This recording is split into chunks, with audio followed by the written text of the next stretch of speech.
ಕೃಷಿ ಸಚಿವ ಚಲುವರಾಯಸ್ವಾಮಿ ಅವರೇ ದಯಮಾಡಿ ಈ ಸ್ಟೋರಿಯನ್ನ ನೋಡಿ.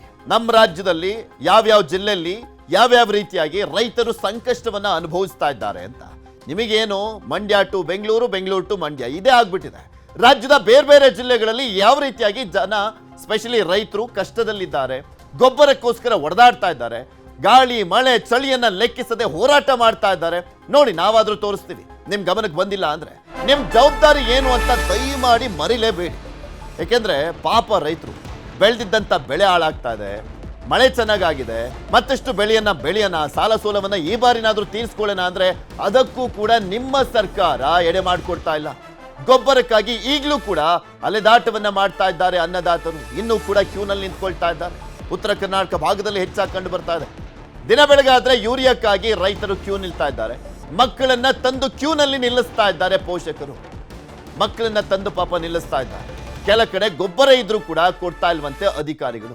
ಕೆಲವು ಕಡೆ ಗೊಬ್ಬರ ಇದೆ, ರೈತರು ಕೂಡ ನೋಡಿದ್ದಾರೆ ಗೊಬ್ಬರ ಇದೆ ಅಂತ, ಆದ್ರೂ ಕೂಡ ಗೊಬ್ಬರ ವಿತರಣೆ ಆಗ್ತಾ ಇಲ್ಲ. ಗದಗ, ಕಲಬುರಗಿ, ಕೊಪ್ಪಳದಲ್ಲಿ ಗೊಬ್ಬರ ಇಲ್ಲ. ಅಲ್ಲಿ ಹೆಚ್ಚಿನದಾಗಿ ಗೊಬ್ಬರದ ಸಮಸ್ಯೆ ಕಾಡ್ತಾ ಇದೆ. ಕಲ್ಯಾಣ ಕರ್ನಾಟಕದ ಕೇಂದ್ರ ಜಿಲ್ಲೆ, ಮಲ್ಲಿಕಾರ್ಜುನ್ ಖರ್ಗೆ ಅವರ ಜಿಲ್ಲೆ, ಪ್ರಿಯಾಂಕ್ ಖರ್ಗೆ ಅವರ ಜಿಲ್ಲೆ ಕಲಬುರಗಿ, ಅಲ್ಲೇ ಎದ್ದು ಕಾಣಿಸ್ತಾ ಇದೆ. ರೈತರು ಹಿಡಿಶಾಪ ಆಗ್ತಾ ಇದ್ದಾರೆ. ಹಾಗೆ ಗದಗ, ಕೊಪ್ಪಳದಲ್ಲೂ ಕೂಡ ಈ ಸಮಸ್ಯೆ ಇರೋದು. ಚಿತ್ರದುರ್ಗ ಜಿಲ್ಲೆಯಲ್ಲೂ ಕೂಡ ಯೂರಿಯಾ ಸಮಸ್ಯೆ ಕಾಡ್ತಾ ಇದೆ. ಕೃಷಿ ಇಲಾಖೆ ಮುಂದೆ ಅನ್ನದಾತರು ಪ್ರೊಟೆಸ್ಟ್ ಅನ್ನ ಕೂಡ ಮಾಡ್ತಾ ಇದ್ದಾರೆ. ನ್ಯೂಸ್ 18 ಎಚ್ಚರಿಸಿತ್ತು ಈ ಹಿಂದೆ. ನೋಡಿ, ಈ ಸಮಸ್ಯೆಯನ್ನ ಎಷ್ಟು ಸಾಧ್ಯನೋ ಅಷ್ಟು ಬೇಗ ಬಗೆಹರಿಸುವಂತ ಕೆಲಸವನ್ನ ಮಾಡಿ ಅಂತ. ಆದ್ರೂ ಕೂಡ ಕೃಷಿ ಸಚಿವರ ಬೇಜವಾಬ್ದಾರಿತನ ಮುಂದುವರೆದಿದೆಯಾ ಅನ್ನುವಂಥ ಪ್ರಶ್ನೆ ಕಾಡುತ್ತೆ. ಯಾಕೆಂದ್ರೆ ಇದನ್ನ ಸ್ಟಾರ್ಟಿಂಗ್ ಯಾವ ರೀತಿಯ ಯೂರಿಯಾ ಸಮಸ್ಯೆ ಎದುರಾಗಬಹುದು ಅನ್ನುವಂಥದ್ದನ್ನ ತೋರಿಸಿದ್ವಿ. ಅದಾದ್ಮೇಲೆ ಯೂರಿಯಾ ಸಮಸ್ಯೆ ಎದುರಾಗಿದೆ ಅನ್ನುವಂಥದ್ದನ್ನು ಕೂಡ ತೋರಿಸಿದ್ವಿ.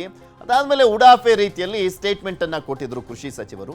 ಈಗ ಅಟ್ಲೀಸ್ಟ್ ಆ ಸ್ಟೇಟ್ಮೆಂಟ್ ಕೊಟ್ಟಾದ್ಮೇಲೆ ಆದ್ರೂ ಸಮಸ್ಯೆ ಬಗೆಹರಿಸುವಂತ ಕೆಲಸ ಮಾಡಿದ್ದೀರಾ? ಅದಕ್ಕೆ ಉತ್ತರ ಹುಡುಕ್ತಾ ಹೋದ್ರೆ ಇಲ್ವೇ ಇಲ್ಲ. ಸಾಕಷ್ಟು ಜಿಲ್ಲೆಗಳಲ್ಲಿ ಸಮಸ್ಯೆ ಕಾಡ್ತಾನೆ ಇದೆ.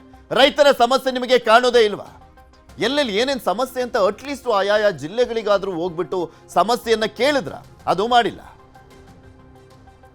ರೊಕ್ಕ ಕೊಟ್ಟರೆ ನಾವೆಲ್ಲ ಹೊಲಗಳು ಮಾಡೀವ್ರಿ. ಮತ್ತು ಈಗೆಲ್ಲ ಸಾಯಿ ಪರಿಸ್ಥಿತಿ ಬಂದಿದೆ ಸರ್. ನಮ್ಗೆ ಇವಾಗ ಗೊಬ್ಬರ ಬೇಕು ಸರ್. ಗೊಬ್ಬರ ಸಂಬಂಧ ಬೆಳಗ್ಗೆಯಿಂದ 5 ಗಂಟೆಯಿಂದ ಮಕ್ಳು ಮರಿ ಕರ್ಕೊಂಡ್ಬಂದಿವಿ ಸರ್ ನಾವು. ಇವಾಗ ಅದು ಹಾಳಾದ್ರೂ ಪರವಾಗಿಲ್ಲ, ಇವಾಗ ಗೊಬ್ಬರ ಬೇಕ್ರಿ ನನಗೆ. ಇವತ್ತೊಂದು ದಿನದ ನನಗೆ ಮಕ್ಳದ ಅವಶ್ಯ ಏನಿಲ್ಲ ಸರ್, ಗೊಬ್ಬರದ ಅವಶ್ಯ ಐತೆ ಸರ್. ನನಗೆ ಗೊಬ್ಬರ ಬೇಕ್ರಿ ಸರ್ ಇವಾಗ. ಅದ್ರ ಸಂಬಂಧಾಗಿ ಹಾಂ ಸರ್, ಬೆಳೆ ಎಲ್ಲ ಒಣಗಾಕತ್ತೈತಿ, ಸಾಯಿ ಪರಿಸ್ಥಿತಿ ಬಂದೈತಿ. ಇಟ್ಟು ಮಕ್ಳು ಕರ್ಕೊಂಡು ಯಾಕೆ ಬಂದಿವಿ ಹೇಳಿ ಸರ್ ನಾವು? ಈ ಸರ್ಕಾರದ ನಿರ್ಲಕ್ಷ್ಯದಿಂದ ಹಿಂಗಾಗೈತಿ. ಅವಾಗೆಲ್ಲ 250 ರೂಪಾಯಿ ಗೊಬ್ಬರ ಚೀಲ, ಈಗ 500, 550 ಮಾರಕತ್ತಾರ.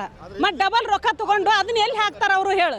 ಹಾಂ, ಅದನ್ನ ಬಿಟ್ಟಿ ಭಾಗ್ಯಕ್ಕೆ ಯೂಸ್ ಮಾಡಿ ಇವ್ರನ್ನೆಲ್ಲ ಅಪ ಅನ್ಸೋದು ಏನು ಹರ್ಕತ್ತೈತಿ? ಮಳಿದೆ ಹೋಗಿ ಒಂದು ಅರ್ಧ ಲಾಸ್ ಮಾಡ್ತಾನೆ ರೈತರಿಗೆ. ಇವ್ರು ರಾಜಕಾರಣಿಯರು ಒಂದು ಅರ್ಧ ಲಾಸ್ ಮಾಡ್ತಾರೆ. ಮತ್ತು ರೈತರೇನು ಇರ್ಬೇಕನ್ನ ಹೋಗ್ಬೇಕಾ ಹಾಳಾಗಿ? ಸಿದ್ದರಾಮಯ್ಯನ ಸರ್ಕಾರದಿಂದ ಹಿಂಗೆಲ್ಲ ಹಾಳಾಗಿ ಹೊಂಟಿರೋದು ಇಲ್ಲ ಏನಂದೆ? ಅವನ್ನೆಲ್ಲ ಬಿಟ್ಟಿ ಭಾಗ್ಯ ಮಾಡಿ ಬಸ್ ಅಡ್ಡಾಡಕ್ಕೆ ಹೆಣ್ಮಕ್ಳಿಗೆ ಬಿಟ್ಟು ರೈತರನ್ನ ಹಾಳು ಮಾಡೋದು ಏನು ಹರ್ಕತ್ತೈತೆ ಅವಂದು?